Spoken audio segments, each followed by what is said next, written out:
Hello and welcome to my next Mobile Dungeon video. We are on World 7. First of all, my voice is a little bit off today because I'm a little bit sick. It's not that bad. It was just for like 1-2 days and my voice is a little bit gone, but I feel pretty good. And we have day 14, so nearly 2 weeks are finished on World 7. You can see I managed to get to the maximum level. I thought this would take a few more days or a week until I get it, but well, turns out just a few more level ups helped pretty much. And in this video, I want to go through how I was able to get to the maximum level in under 2 weeks. As I mentioned earlier, I paid over 1k euros, and so just how you know where I spend it, you can always check like the arena tickets and the already bought fights, and if you add them together, you can see that I spent like 600 euros on the beer package here. Of course, I did that on the web shop and not here, so it's 18 euros per package. And well, I bought 33 out of them. I also bought a few weekly gold packages from the big packages on the first week. I spent crystals on, well, getting here I bought crystals like the first time buy bonus, the 100% bonus, even one bigger package right here, and all those packages. I bought all the Joanne packages and double VIP, of course. And after that, just sometimes like the medium soul package, I got the big soul package as well here for the normal souls, not for the big big shimmering souls, only for the normal because I wanted Lilith talent. And that's basically it. That's all you have to spend. Of course, you could spend more on souls, but I'm not really a big fan of that. I like to spend everything into this package here. Buy some hour classes. Of course, I did that as well. On Essence Day, I just bought maybe like 900 of the golden hour classes. That's where I spend it. I also got a few ascension orbs a few times. Maybe I did it like 3 days where I bought 5 of them, and 1 day where I bought the epic ones. And that's it. Now I'm pretty high level after 2 weeks. You can see I get level 72 items, which is kind of crazy. If I hit like a lucky punch there, this will help.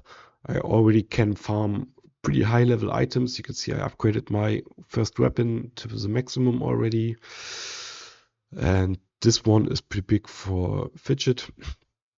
And now I will go through where I farmed. If you checked my streams or watched my streams, I kinda explained or did like the first few maps.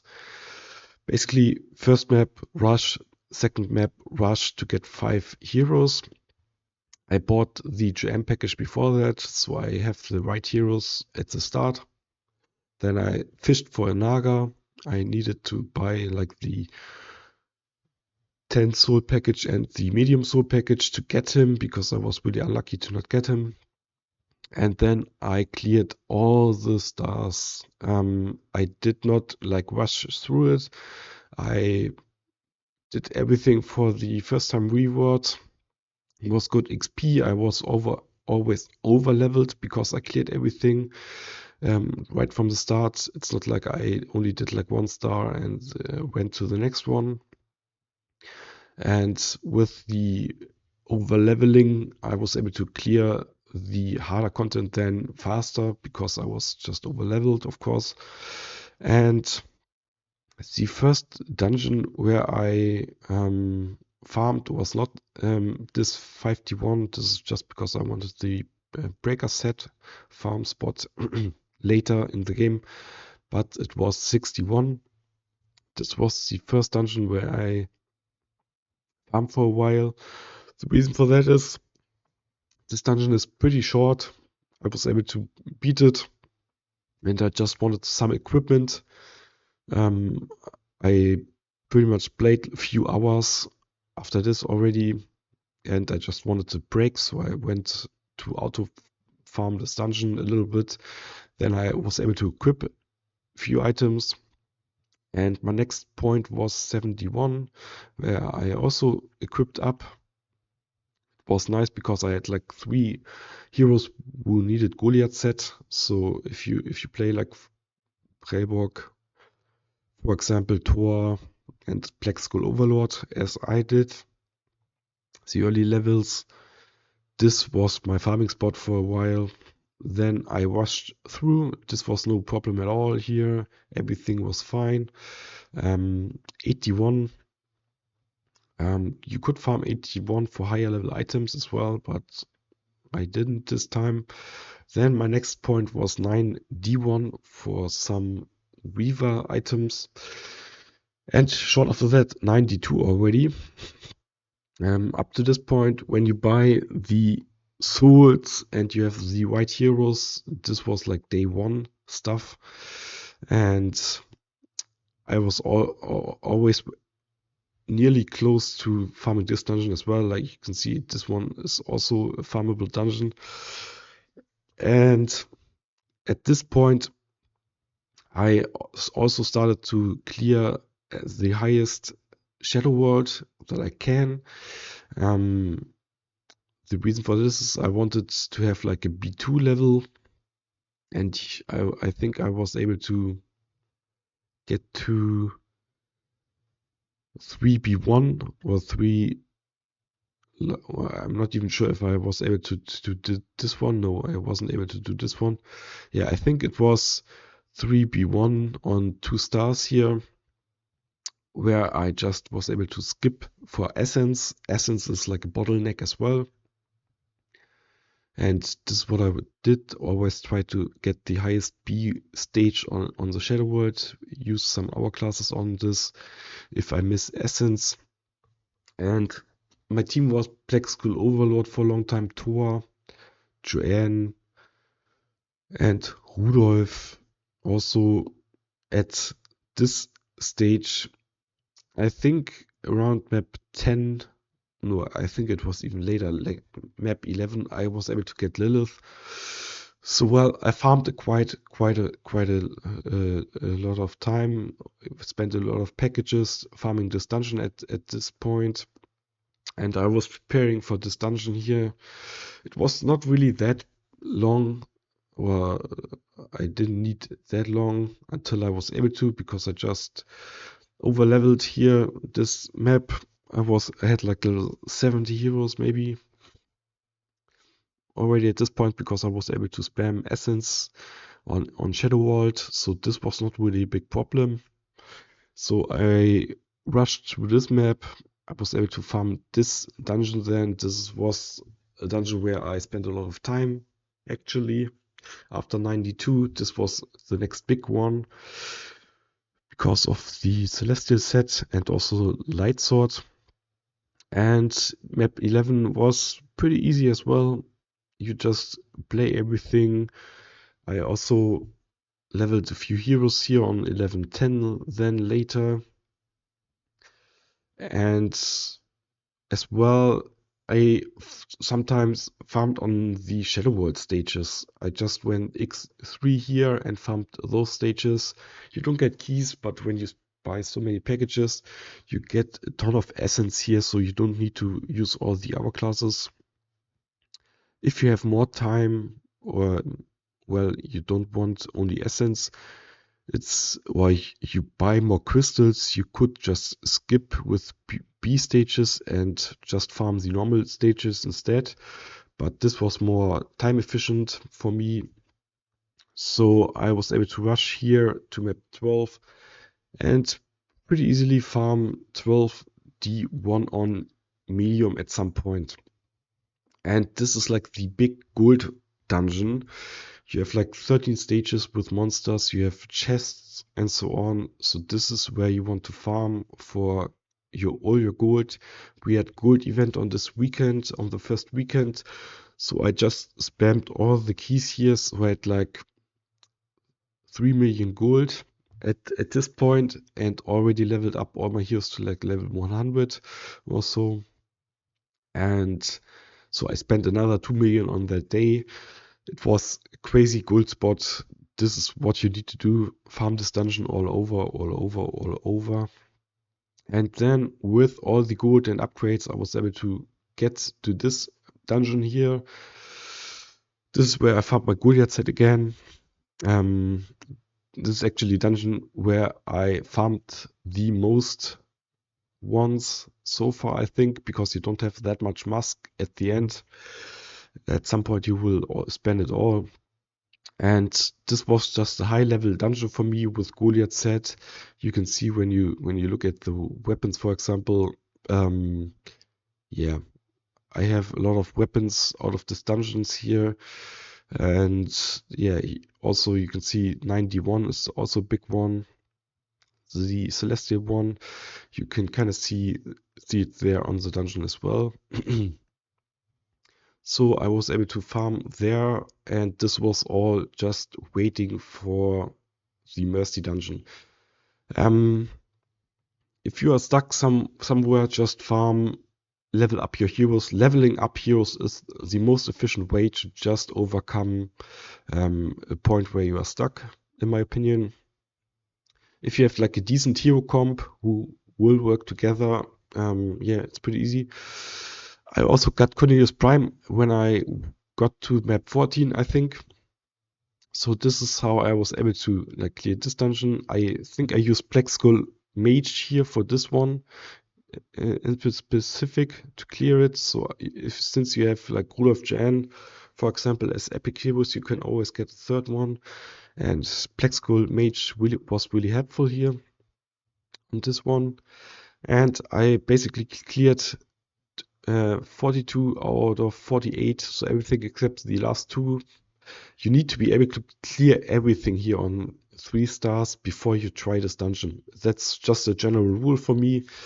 I needed to clear everything before I even tried it here, so I don't spend any time or keys. If you have like a pretty OP team comp, like if you have Prellbock, for example, he helps a lot here because you can prepare your Hellfire modus and stun her, and if you have like a second stun, you are able to do it maybe even before, because you can just like kind of cheese kill her with stuns, but it's still pretty tough. So this was Mercy at some point after I leveled up, and there we go on map 15. Map 15 was pretty straightforward. I rushed right through the end, and then I farmed for XP, for example, 15.6 or even like 15.4. I farmed this dungeon, not so much here, you can see, because the items are just scrap. And I needed to farm up just the older dungeons. Then I bought packages and I basically farmed this one for a long time. I leveled even further up and I farmed this one for a longer time. And Cornelius Prime took like the longest time in the complete journey. This was the toughest fight, of course. The problem is I have Rudolph, and Rudolph is not good versus him because he will just steal his death up. So I needed level 110 heroes to actually survive without Rudolph, or well, the first try I even did it with Rudolph, and it was kind of tricky. I don't have stuns. I don't have really that much options to get curse.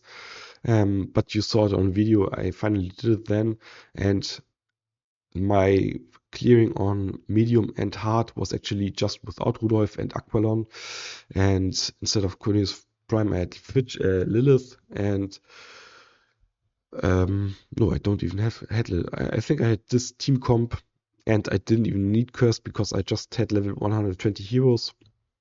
This was, yeah, well, the problem with him is just you are under-leveled, and with this team comp and normal levels, I would say it's not that big of a deal anymore because bosses also got nerfed. But if you are under-leveled, you just need to get like the white heroes. Death Down from Akalon really helps. I had the cursed weapon on this guy, which really helps, and Fidget. Well, Fidget, after I cleared it on normal, map 16, for example, was no problem. Fidget, Cornelius Prime, I have to say, Fidget, Cornelius Prime, Plexel Overhead, Rudolph, Joanne, this combo here is such a banger in PvE. Like, this map was no problem, not even like Void Assassin. And normal stages with Fidget, I barely use my ultimate on him. I just use my sleep all the time. And if you start with his sleep when the enemies have null AP, you can have like 2 turns on your team. It's insane. Like, this AoE sleep is so helpful to clear this stuff out here. You can see I farmed this map now, or this dungeon. This is where I farm currently. I want to have breaker set, or I finally found breaker set actually for Rudolph. So I will swap to this dungeon at some point just for the higher level items. And the final goal is, of course, farming this dungeon here, but it's Titan sets, so I'm not really sure if I really want to. So maybe I will just stay on 16D2 because this is a lot of gold on this dungeon here, and I should be able to farm it at some point pretty constantly. So on the weekend, for example, we had Essence event. I just was barely able to somehow beat this map here, who gave me 208 Essence per skip, and with the Essence event bonus I had over 300 Essence each 3-hour classes, and this is how I got all the Essence. At some point I just had this cleared with this team. If you get to like 5B1, that's fine, you get a little bit less, but it's still insane.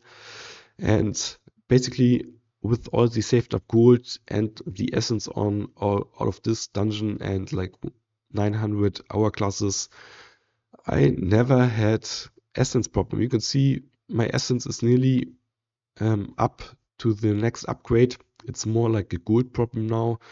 Well, thanks to the Chaos Tower, of course, again, as well, because this will give a lot of essence as well.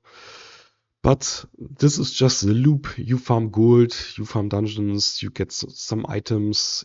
I didn't really care about the things you drop out of the dungeon. Like this one, you don't farm this dungeon because you drop good items. You just farm this dungeon for gold. Otherwise, you just skip. You buy packages. After you get like a decent team comp, you don't need to buy any souls or talents anymore. And that's how I was able to clear it. So this is like a little detailed guide, or not that detailed, but a little bit more for pay-to-win players this time. It's not for free-to-play. Usually I make more like free-to-play casual content, but well, this is a new type of content. If you liked it, write it down in the comments. And otherwise, have a nice week. I will see you in my next video.